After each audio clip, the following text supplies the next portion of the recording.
வணக்கம் முரளி. என்ன எப்ப வந்தீங்க? வாங்க விஜய். என்ன ஒரு மாரி உட்காந்துருக்கீல? தலைவலிக்குதுன்னு டீ சாப்பிட வந்தேன். இவர்ட்ட டீ வாங்குறதே பெரிய தலைவலியா இருக்கும் போல இருக்கு. அதான் இது என்ன உட்காந்தேன். இன்னைக்கு நேரத்துல நடக்குது? எப்போதும் இதானே நம்மளுக்கு. ஆமா. எப்போதும் அப்புறம் உள்ளதே. என்ன செய்தித்தாள்ல என்ன போட்டிருக்காங்க? செய்தித்தாள்ல என்ன தேர்தல் 2026 தேர்தல். ம். களம் சூடு பிடிச்சிருச்சுன்னு போட்டிருக்காங்க. வேற சரி. என்ன கூட்டணி பேச்சுவார்த்தைகள்லாம் போயிட்டு இருக்கு எல்லா கட்சிகளும். ம். அதான் போட்டிருக்காங்க. அதான் படிச்சுக்கிட்டு இருக்கேன். கூட்டணி இப்ப எல்லா கட்சி கூட்டணிகளும் முடிவாயிருச்சா? திமுக கூட்டணி தான் இப்ப முடிவாயிருச்சா? என்னன்னா, ம். நாம் தமிழர் கட்சி தனித்து போட்டியிடுது. அது வழக்கம் போல. வழக்கம் போல. ஆமா. ம். தனிச்சு நாம் தமிழர் கட்சி தனித்து போட்டி. ம். எப்போதும் போல. ம். அ தாவேகா தனித்து விடப்பட்டு போட்டி. எந்த கட்சியும் கூட்டணி சேரல அவனோட. ம். அதனால தனித்து விடப்பட்டு அவன் போட்டியிடுறான். தனிச்சு வேற வழி இல்லாம. ம். திமுக கூட்டணியில காங்கிரஸ் போய் சேர்ந்திருக்கு. இப்ப புதுசா. திமுகவுக்கு ஆ அதுல தானே இருந்தாங்க. திமுக கூட்டணியில காங்கிரஸ் ஏற்கனவே இருந்துச்சு போன தேர்தல்ல. ம். இப்ப என்னன்னா, ஏற்கனவே 25 தொகுதி தான் வச்சிருந்தாங்க. அதுவே ம். வேஸ்ட். ம். இன்னும் 10% ஓட்டு இருக்க மாதிரி அவங்களுக்கு எதுவும் இல்ல. இப்ப 28 சீட்ட வாங்கியிருக்காங்க. அது இந்த தாவேக்காவோட ஆ சேர்றேன்னு சொல்லி ஒரு இவன் சீனை போட்டு விஜயகாந்த் தாவேக்கா காட்டி இங்க போறேன், அங்க போறேன், அங்க போறேன். ஒரு சீனை அவங்களும் போட்டு திமுக ஏமாத்தி சீட்டை அதுலயும் வாங்கிருச்சு. தாவேக்கும் அவன் வருது, இவன் வருதுன்னு அவங்களும் சொல்லிக்கிட்டு இருந்தாங்க. கடைசியா வடிவேலு போய் இப்படி கதவை தொறந்தா வெட்ட வழியா தெரியும்ல. ஒருத்தனை எங்கானு எங்கடா எவனையும் காணுமேங்கிற மாதிரி கூட்டணியே எவனும் போகல. இப்ப என்ன ஆகி போச்சுன்னா, இப்ப 28 தொகுதி. அத காரணம் காட்டி இப்ப அப்பவும் இந்த விஜயகாந்த் மகன் விஜய பிரபாகரன் ம். சொன்னான். ம். ஒரு தம்பியா சொல்றேன் விஜய் அண்ணனுக்கு. ம். காங்கிரஸ நம்பாதீங்க. அவங்க உங்கள வச்சு அங்க பேரம் பேசுறாங்கன்னு சொன்னாப்ல. ம். அதே அந்த மாதிரி மாதிரி பேரம் போட்டாச்சு. பேசி போயிட்டாங்க. சரி. அப்புறம் மதிமுகவுக்கு 4 தொகுதி குடுத்துருக்காங்க. ம். அதுல 3 தொகுதியில உதயசூரியன் சின்னத்துல நிக்கணும்னு சொல்றது கொஞ்சம் வேதனையா இருக்குங்கிற மாரி வைகோ சொல்லியிருக்காரு. விடுதலை சிறுத்தை ஆமா வைகோ ரைட்டு. அவர பத்தி ஒண்ணும் பிரச்சனை இல்ல. அவன் அவரு பாவம் தான் கடைசி செத்துட்டான். காலங்கள்ல கடைசி காலங்கள் எத்தனையோ இதுதான் ம். நம்மளும் பார்த்தோம். விடுதலை சிறுத்தைகளுக்கு 4 தொகுதியில 3 தொகுதியில இந்த மாரி நிக்க சொல்றாங்கன்னா, தன்மானத்துக்கு பிரச்சனையா இருக்குன்னு வேதனைப்படுறாரு. அவரு தன்மானத்துக்கு பிரச்சனைன்னா அந்த கட்சி கூட்டணிக்கு ஏன் போனாரா? என்னன்னு தெரியாது. தன்மானத்துக்கும் அவருக்கும் என்ன சம்மந்தம் தெரியல. ஏன் அதான் கோவப்படுறாருன்னு தெரியல. அது மாதிரி இருக்குது. இதுல மார்க்சிஸ்ட் கம்யூனிஸ்ட் கட்சி, இந்திய கம்யூனிஸ்ட் கட்சிக்கும் ஏற்கனவே 6 தொகுதி இருந்துச்சு போன தேர்தல்ல. இப்ப 5, 5 குடுத்துருக்காங்க. அது போதும். அவங்களுக்கு மன உறவுல கொஞ்சம் வேதனையா தான் இருக்குன்னு அவங்க சொல்லிட்டு இருந்திருக்காங்க. ம். இதுல தேமுதிகவுக்கு ஒரு ராஜ்யசபா சீட்டும், ம். ஒரு 4 இல்லாட்டி 6 வரும் போல இருக்குன்னு முடிவாகல. ம். அந்த மாதிரி இருக்குது. ம். அதுக்கப்புறம் மக்கள் நீதி மய்யம் 2 குடுப்பாய்ங்க போல இருக்கு. ம். மனிதநேய மக்கள் கட்சி 2, ம். முஸ்லீம் லீக்கு, ம். கொங்கு நாடு மக்கள் கட்சிக்கு 2, ம். எஸ்டிபிஐ கட்சிக்கு 1. ம். அப்புறம் அந்த கருணாசின் புலிப்படை அதுக்கு ஒரு சீட்டாம். அவருக்கு ஒரு தொகுதியா குடுக்குறேன்னு சொல்லியிருக்காங்க. சரி, சரி. அதுல பாருங்க அவர் போய் எனக்கு இந்த தொகுதி தான் வேணும்னு கேட்டிருக்காரு. ம். தம்பி இங்க வா, உதயசூரியன் சின்னத்துல நிக்கணும். ம். ஒரு சீட்டு தான். ம். இங்க எங்க நாங்க சொல்ற தொகுதி தான். ம். நிக்கிறேன்னா நில்லு இல்லாட்டி போன்னு இருக்காங்க. ம். சரிங்க நீங்க சொல்றது அப்படியே கேட்கிறேன் ம். அப்படின்ட்டு அந்த கூட்டணி முடிஞ்சுச்சு. அண்ணன் வேல்முருகன் இருப்பாரு அவரு. அதாவதுங்க தமிழ் தேசிய அரசியல பேசுற ஒரே ஆளு அந்த கட்சியில அந்த கூட்டணியில வேல்முருகன் தான். அவருக்கு சீட்டு இல்ல. சீட்டை பத்தி இன்னும் இப்ப உறுதியான தகவல் வரல. ம். ஏற்கனவே அதிமுகவுல ஜெயலலிதா இருக்கும்போது அவருக்கு இதே நிலைமை தான் ஏற்பட்டுச்சு. ஒரு என்ன கோவாக்காரராச்சே டக்குனு. என்ன என்ன பாவம் நல்ல மனுஷன் தான். அவர் நிலைமை அப்படி இருக்கு. ம். இதுல பாத்தீங்கன்னா ஏற்கனவே கூட்டணியில ரொம்ப 5 வருஷமா கூட்டணியில இருந்தாங்கல்ல போன தேர்தல்ல இருந்து. ஜிங் ஜாக்னு போட்டுக்கிட்டு அவங்களுக்கெல்லாம் சீட்டு கம்மி அந்த கட்சிக்கெல்லாம். புதுசா வந்தவங்க. புதுசா வந்தவங்களுக்கு சீட்டை கொஞ்சம் கொடுத்து மரியாதையும் கொடுத்துருக்காங்க. அதுல கொஞ்சம் கட்சிகளுக்கு கொஞ்சம் புகைச்சல் இருக்கு போட்டிருக்கு. ம். இதுல காங்கிரஸுக்கு தான் நல்ல லாபம். ஆனா என்ன ஜெயிக்க தான் வாய்ப்பு இல்ல. ம். அதிமுக கூட்டணியை பொறுத்த வரைக்கும் பாத்தீங்கன்னா, ஆ, அவங்க பாமக, ஆமா, பாமகல இப்ப 2 பாமக இருக்கு. அது எப்படின்னு தெரியல. அதுக்கு அடுத்தது பாஜக. அவங்க வழக்கம் போல அதுல இருக்கிறாங்க. ஆமா. இந்த எலெக்ஷன்ல இருந்தா. பாஜகவுக்கு எத்தனை தொகுதி கொடுக்கறதா போட்டிருக்காங்க? பாஜகவுக்கு 29, 27 29 ஆமா 29 பேச்சுவார்த்தை இந்த மாதிரி மாதிரி. தான் சொல்லியிருக்காங்க. தமாக இருக்கு. அதுக்கு ஒரு 4 தொகுதி. ம். அதுக்கப்புறம் புரட்சி பாதம்னு சொல்லி அதுல ஒரு 2 தொகுதி. ஆமா ஆமா அமமுகவுக்கு ஒரு ஆமா ஆமா அமமுக ஒன்று இருக்கு. ஆமா. அதுக்கு வந்து 9 தொகுதி கேட்டுருக்காங்க. சொல்றாங்க. இதுல சசிகலா அவர் ஒரு கட்சி ஆரம்பிச்சிருந்தாங்க. நம்ம அகில புரட்சி தலைவி அம்மா மக்கள் முன்னேற்ற கழகம். என்னமோ 25 எழுத்து வருமே. அது என்னமோ ஒண்ணு. அவங்க ஒரு கட்சி. ஃபார்வர்ட் பிளாக் ஒண்ணு. ஆ, ஆ, அப்புறம் ஐஜேகே அவருக்கு ஆ, ஒரு 2 சீட்டு. ஆனா பார்க்க போனா அதிமுகவுல கூட்டணி கம்மி தான். கூட்டணி கம்மி தான். கூட்டணி கம்மி தான். ஆமா. இப்ப பார்க்க போனீங்கன்னா உங்களுக்கு திமுகல ஒரு 12 கூட்டணி இருக்கு. அதிமுகவுக்கு ஒரு 8 கூட்டணி இருக்கு இது வரைக்கும். இவங்கெல்லாம் கூட்டணி வச்சுதான் எலெக்ஷன் எழுதிருக்காங்க. நாம் தமிழர் எந்த கூட்டணியுமே இல்லாத, அப்ப பார்க்க போனா நாம் தமிழர் தானே பெரிய கட்சி. ஆமா, அதாவது தனிச்சு நின்று தேர்தல் அங்கீகாரம் பெற்ற கட்சி, தேர்தல் ஆணையத்துல அங்கீகாரம் பெற்ற கட்சி ஒரே கட்சி தனிச்சு நின்று நாம் தமிழர் கட்சி தான். இதுக்கு முன்னாடி கூட்டணியில கட்சியில வாங்கி இப்ப விடுதலை சிறுத்தைகள்லாம் தேர்தல் அங்கீகாரம் பெற்றுச்சு, கூட்டணியாச்சு. வேற கட்சியோட கூட்டணியில வந்து அந்த அங்கீகாரம் பெற்றுச்சு. நாம் தமிழர் கட்சி உண்மையிலேயே அது திறமைதான், சாதனை. நாம் தமிழர் தானே பெரிய கட்சி. கொள்கையை பேசி வர்ற கட்சி, ஓட்டுக்கு பணம் கொடுக்காம வர்ற கட்சி அப்படின்னு பார்த்தா அது நாம் தமிழர் கட்சி தான் பெரிய கட்சியா. எனக்கு தெரியுது, நமக்கு தெரியுது. மக்கள் என்ன நினைக்கிறான்னு தெரியலையே. ஓட்டு போட்டு ஜெயிக்க வைக்கிறாங்களா? டீ போடுவாப்லையா என்னப்பா டீ போடுற மாதிரி தெரியலையே. இந்த வந்துருச்சு அப்படி கொண்டாங்க மாதிரி. இன்னும் ஒரு கையை அடிக்கல, 2 கையை வச்சேன், சாக்கு அடிச்சிருச்சு. அதுல ஏன் கையை வச்சிய? அது சொந்த பந்தம் பார்க்குமா, பழக்க வழக்கம் பார்க்குமா? அதான் யார் ஒன்றும் அடிக்குமே, யார் தொட்டாலும் அடிக்கும். அதுல ஏன் கை வச்சிய? வியாபாரத்துக்கு போல வியாபாரத்துக்கு போலாம்னு தான் இருந்தேன். தக்காளி முடிஞ்சு வச்சு தக்காளி வியாபாரத்துக்கு போட்டு சரி திருச்சி போட்டு எடுத்துருவாங்க பார்த்தேன். அப்புறம் நியூஸ் வந்துச்சு, இந்த மாதிரி தக்காளி வியாபாரிக்கு வண்டியை வந்து சரக்கு எடுக்க போயிருக்காப்புல திருச்சிக்கு, 50,000 ரூபாய் பிடிங்கி விட்டாங்க தேர்தல் ஆணையம் வண்டியை மறைச்சு. அது மறுபடியும் நானே கடனை ஒன்று வாங்கி வச்சிருக்கேன். இதை மறுபடியும் போயிட்டு நம்ம போயிட்டு மாட்டிக்கோன்னு சொல்லி அதோட போகாம இந்த டீ குடிச்சிட்டு போகாம டீ கிடைக்கும். ஆமா ஆமா, தேர்தல் ஆணையம் 50,000 இது வச்சிருக்காங்க இலக்கு. அதை தாண்டி போனா குடிப்பாங்க. பொழப்புக்கு என்ன பண்ண போறிய? பொழப்புக்கு என்ன பண்றதுன்னு தெரியல. என்ன பண்றது, தினக்கூலி இவங்க தானே பண்ணிச்சிருக்காங்க. ஒன்றும் பிரச்சனை இல்லை, நீங்க வியாபாரத்துக்காக நீ போகாதீங்க. டெய்லி இந்த மாதிரி டீ கடைக்கு வேட்டி சட்டை கட்டிங்க வந்துருங்க. வண்டியில ஏற்றிக்கு போவாங்க மாநாட்டுக்கு கூட்டத்துக்குன்னு கட்சிக்காரங்க. அது கட்சியில் அரசியல்ல ஒரு நாளைக்கு 300-400 சாப்பாடு போட்டு கூட்டி போயிடுவாங்க.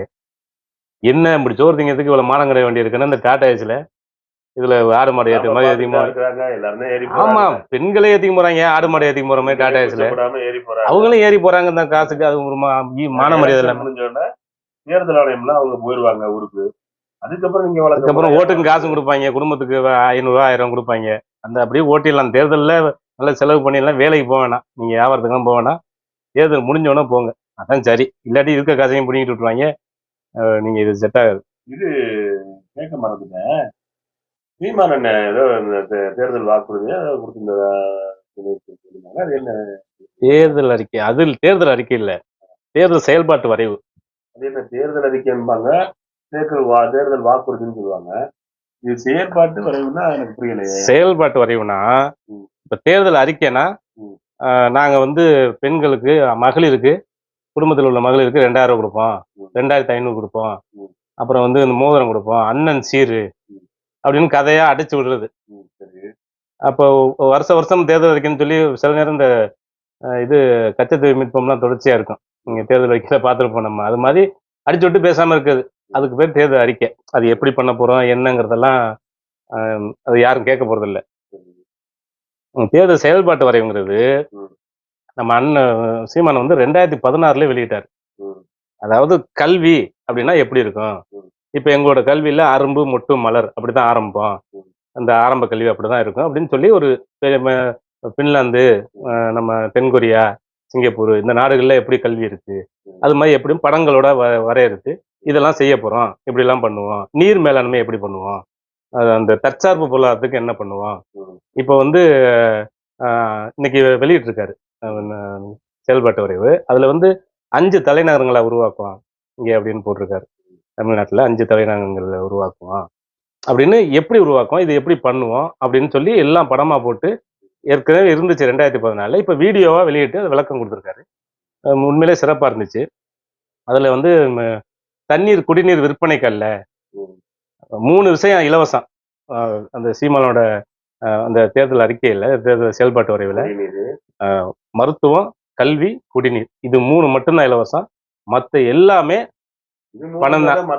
அதான் அவர் சொல்றாரு, பயோகேஸ் தயாரிப்போம் நம்மளே, அரசே பயோகேஸ் தயாரிக்கும், ஆனா மக்களுக்கு காசுக்கு தான் கொடுப்போம், தடையற்ற மின்சாரம் அது கொடுப்போம், ஆனா காசு வாங்கிட்டு தான் கொடுப்போம் அப்படின்னு சொல்லி சொல்லியிருக்காரு. அது மாதிரி விளக்கம் கொடுத்து எப்படி பண்ண போறோங்க தெளிவா சொல்றதுதான் செயல்பாட்டு வரைவு. கொஞ்ச நேரத்துக்கு முன்னாடி தேர்தல் ஆணையம் இந்த மாதிரி காசை புரிஞ்சுட்டாங்க சொன்னாரு. ஆமா, தேர்தல் ஆணையம் சொன்னதுக்கு அப்புறம் தான் எனக்கு ஒரு விஷயம் நினைப்படுது. 90, 96 காலகட்டங்கள்ல டிஎன் சேஷன் ஒருத்தர் தேர்தல் ஆணையா இருந்தாரு. நம்ம இந்தியாவுடைய 10வது தேர்தல் ஆணையம். ஆமா ஆமா. அவர் இருந்த காலகட்டங்கள்ல தேர்தல்னா எப்படி நடத்தணும், வேட்பாளர்களுக்கு எவ்வளவு செலவு பண்றதுக்கு அவருக்கு தொகை இவ்வளவுதான் செலவு பண்ணணும், இந்த மாதிரியான கட்டுப்பாடுகளை வச்சு தேர்தலை எவ்வளவு சிறப்பா நடத்தினாங்க. ஆமா ஆமா.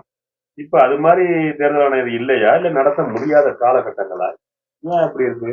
அந்த நடத்தினார்ல அவரு. ஆமா, டிஎன் சேஷன். ஆமா, நீங்க ஏற்கனவே சொல்லியிருக்கேன் டிஎன் சேஷன் பத்தி. அது நம்ம பேசியிருக்கேன். ஆமா, சொன்னீங்க. ஏதோ மும்பைல சந்திச்சேன்னு சொன்னீங்க, அந்த ரேதுல பாக்கும்போது சொன்னீங்க. ரொம்ப தன்மையா யதார்த்தமா பேசுறாரு. அப்போ அவர் புத்தகத்துல கூட பாத்திருந்தேன், தேர்தலுக்கான செலவு, தேர்தல் ஆணையம் செலவு பண்றதை கூட குறைக்கணும்னு இருக்காரு. தன்னுடைய கழிவறை, தன் அலுவலகத்தோட கழிவறையை சுத்தம் பண்றதுக்கு ஒரு ஆள் இருந்தா அதுக்கு ஒரு சம்பளம் கொடுக்கணுங்க. அது தேவையில்லாத செலவு தான். தானியும் பயன்படுத்துற கழிவறையை அவரே சுத்தம் படுத்திக்கலாம். அவரை எளிமையானவர். இப்படிதான் இருந்துச்சு. தேர்தல் ஆணையம் ஒரு தன்னிச்சையான அமைப்பு தான். இப்போ ஒரு தன்னிச்சையான அமைப்பு தான். நம்ம இந்த கோர்ட் நீதிமன்றம் மாதிரி அதுவும் தன்னிச்சையா இயங்கக்கூடிய அமைப்பா தான் இருக்குது. ஆனா அது தன்னிச்சையா இயங்கவே விடுறது இல்லை எந்த கட்சிகள். அதாவது 50 கோரிக்கைகளுங்க. எங்களுக்கு அதிகாரம் பத்தல, இந்த மாதிரி அதிகாரம்லாம் கொடுங்க, அப்பதான் நாங்க வந்து இந்த தேர்தலை சரியா நடத்த முடியும், தவறு நடக்காம பார்க்க முடியும்னு சொல்லி கேட்டாங்க. எல்லா கட்சியும் சேர்ந்து, இந்த அரசியல் கட்சி எல்லாம் சேர்ந்துக்கிட்டு அதை வந்து கொடுக்க விடாம பண்ணி உச்ச நீதிமன்றத்துல அதை முறியடிச்சாங்க. இப்ப எந்த கட்சி ஆளுங்கட்சியா வருதோ அது இந்த தேர்தல் ஆணையத்தை கையில் எடுத்துக்குது. இது ஒரு இந்த இப்போதைக்கு தேர்தல் ஆணையம் ஒரு பல்லு புடுங்கின பாம்பு தான். சும்மா அந்த வியாபாரத்துக்கு போறவங்க அந்த கிளவி எதுவும் சுருக்கு பையில வச்சு இந்த காசுகளை பிடிங்கி வச்சுக்கிட்டு கணக்கு எழுதி வச்சுக்கிட்டு அதை தான் பண்ண முடியும். வேற நிலைமை இல்லை அவங்களுக்கு. அவங்களை சுதந்திரமா செயல்பட்டா அவங்களும் சரியா. ஏன்னா இப்ப ஏற்கனவே ஓட்டுக்கு காசு கொடுக்கறதுக்கு கொண்டாந்து எல்லாம் செட் பண்ணி வச்சுட்டாங்க. என்னமோ இப்ப இந்த இவர் மாதிரி வியாபாரி ஓட்டு காசை தான் வாங்கி இவங்க ஓட்டுக்கு காசு கொடுக்க போற மாதிரியும், இதை பிடிச்சி தடுத்தது மாதிரியும் ஒரு இதை பண்றது. காலையில வாக்க நிக்கன்னா நைட்டு இரவா இதெல்லாம் அடிச்சு வச்சிருவாங்க. நம்ம பார்க்காதா இந்த இவங்க பிடிக்கிறத டப்பா பிடிப்பாங்க, படம் போட்ட டப்பா, இது மாதிரி தான் பிடிக்க முடியும். விஜய் வந்து ஏன் இது வரைக்கும் கூட்டணி அவருக்கு அமித்ஷா சொல்லுவாரு வந்துருவாருன்னு சொல்லிக்கிட்டாங்க, அப்படிலாம் பேப்பர்ல செய்தித்தாள் எல்லாம் போட்டுக்கிட்டே இருக்கிறாங்களே. நம்ம என்ன நினைச்சோம்னா, ஆமா இது வரைக்கும் இந்த முடிவே ஆகாம இப்ப தனிச்சுதான் நிப்பாருங்க இன்னைக்கு வந்துட்டாரா? தனிச்சு நிக்க வேண்டிய சூழ்நிலை வந்துருச்சு போட்டிருக்கு. என்னன்னா இப்ப அந்த 41 பேர் கரூர்ல இவரு ஷோ காட்டி லேட்டா போய் இந்த ஷூட்டிங் எடுத்தாங்கல்ல, அது பாருங்க, ஷூட்டிங் தான் எடுத்திருக்காங்க, வந்திருக்கு, ஷூட்டிங் தான் எடுத்திருக்காங்க. 41 பேர் இறந்தாங்கல்ல, அது சம்பந்தமான விசாரணைக்கு டெல்லிக்கு போனாரு. அங்கே போயிட்டு விசாரணை முடிஞ்சோன்னா கையை காட்டிட்டு இப்படி வெற்றிங்கிற மாதிரி இப்படி கையை காட்டி வந்தாரு. அது எப்படி இருந்துச்சுன்னா, விவேக் ஒரு படத்துல தொகுதி பங்கீடு இது ஏரியா பிரிச்சுட்டு வரேன் போய் பின்னாடி பிரிச்சிருப்பாங்க, இப்படி கூட்டி வர்றாங்கல்ல, அந்த இதுதான் நமக்கு ஞாபகம் வருது அதை பார்க்கும்போது. இதுல ஆதவர்ஜனா சொல்றாரு, 90 தொகுதி 2.5 வருஷம் முதலமைச்சர் இருந்துக்குங்கன்னு சொன்னாங்க, நாங்க ஏத்துக்கலையே அப்படின்னு இவர் ஆதவர்ஜனா சொல்றாரு. ஆதவர்ஜனா ஐயா மணிவண்ணன் அவர்களோட பொண்ணு திருமணத்துல நம்ம பாருங்க திருமணத்துக்கு போயிருந்தோம். ஆமா, அங்க சூப்பர் ஸ்டார் ரஜினிகாந்த் வந்திருந்தாரு. எவ்வளவு தன்மையானவர் ஆதவர்ஜனா, ஏதோ அவரை வந்து எவ்வளவு தன்மையான உண்மையில எவ்வளவு தன்மையானவர்னா, நம்ம வந்து ஒரு 20-25 பேர் வெள்ளை வேட்டி சட்டை, தலைவர் படம் போட்டு வேட்டி சட்டை வச்சிருந்தேன், அங்கே இருந்தேன். நம்ம பார்க்கும்போது மணிவண்ணனுக்கு ரொம்ப சந்தோஷமா இருந்துச்சு. அவர் சொல்றாரு, அந்த அறையில ஓய்வு எடுக்கும்போது மணிவன் கதை வந்து தட்டினார் ஐயா.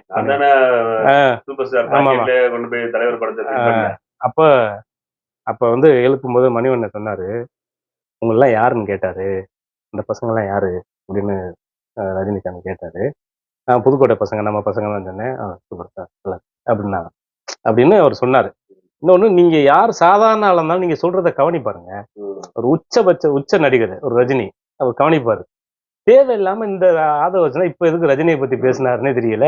எனக்கு தெரிஞ்ச இந்த ஸ்லீப்பர் செல் எல்லாம் இவர் இந்த இப்ப துப்பாக்கி படத்துல அத்தனை ஸ்லீப்பர் செல்ல ஒழிச்சாரு விஜய், பக்கத்துல இருக்கிற இந்த ஸ்லீப்பர் செல் இவங்களை ஒழிக்காம கூட கொடிக்கிட்டு இந்த புசியானது கசியானது திமுகவுடைய ஸ்லீப்பர் செல் மாதிரி தானே இருக்காரு. அப்படித்தான் நமக்கு தெரியுது, தேவையில்லாத பேச்சு. இன்னொன்னு, ரஜினியை பத்தி ஆதவர்ஜனா பேசுனது சரியாம பேசிட்டாருச்சுங்க. உடனே விஜய் மறுப்பு தெரிவிச்சிருக்கோம்னா தவறு, அது பேசியிருக்க கூடாது. பேசாம அப்ப யார் சொல்லி பேச, அது ஒரு நமக்கு சந்தேகம் வருது இல்ல. இது என்ன மாதிரியான பேச்சு, இது எதுக்கு அப்படின்னு ஒரு இது வருது இல்ல. அதான் இது எப்படி போயிட்டு இருக்கு பாருங்க நிலைமை. அதோட இப்ப வேப்பது கூட்டணி முடிவாகுமான்னு தெரியல. கூட்டணி சேர வாய்ப்பு இருக்கா என்ன? என்ன இப்படி ஒரு இதுக்கு என்ன பத்தியில என்ன என்ன ஒரு இது இல்லாம பேச்சு, எப்படி இப்படி எல்லாம் உங்களுக்கு யோசிக்க தோணுது? என்ன அது அது பிஜேபி விஜய கூட்டணி சேர்க்க முயற்சி பண்ணுச்சான். இவங்க ஏன் விஜய் கூட்டணி போய் பேச முயற்சி பண்றாங்க? திரிசாவை பிஜேபியில சேர்த்தா விஜய் தன்னால பின்னாடி வர போறாரு. அதுவும் அதே யூனிஃபார்மோட வருவாரு, சேம் யூனிஃபார்மோட மேட்சிங் மேட்சா வர போறாரு. இதுக்கு ஏன் கஷ்டப்படுறாங்கிறாப்ல. பாக்க டம்மி பீஸ் மாதிரி இருக்கா இந்த மாதிரி யோசி ஆளை பத்தியில. 50,000 புடுங்க கூடாது, மொத்தமா புடுங்கணும். உனக்கு தெரியாதுமா? இதெல்லாம் உனக்கு தேவையா? உங்க யார் கூட போனா என்ன, போவாட்டி உனக்கு என்ன? அவங்களே இப்ப நம்ம போறோம்னு தெரியத்தானே பண்றாங்க. அது வந்து நீ என்ன ரகசியமா காலத்துல அதுலயும் பாருங்க, திரிசா சேர்த்தா விஜய் தன்னால பின்னாடி வந்துருவாராம். உனக்கு தெரிஞ்சது பிஜேபி கட்சிக்காரங்களுக்கு தெரியாதா? எனது இலக்கு பெரிது, என் கனவும் பெரிது, தலைவன் தந்த வழியில் நடக்கிறேன்.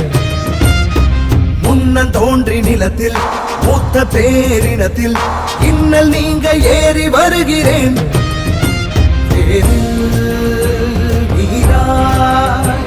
உயிர் பூக்க நான் பாய்கிறேன்.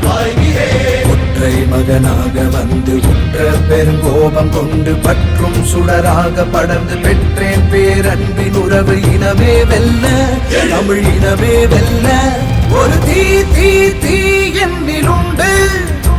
கொடும் தீமை அடிமை நிலைகள் கண்டு யார் சொந்த தேசம், இதை யார் ஆழ்வது? தமிழ் வேர்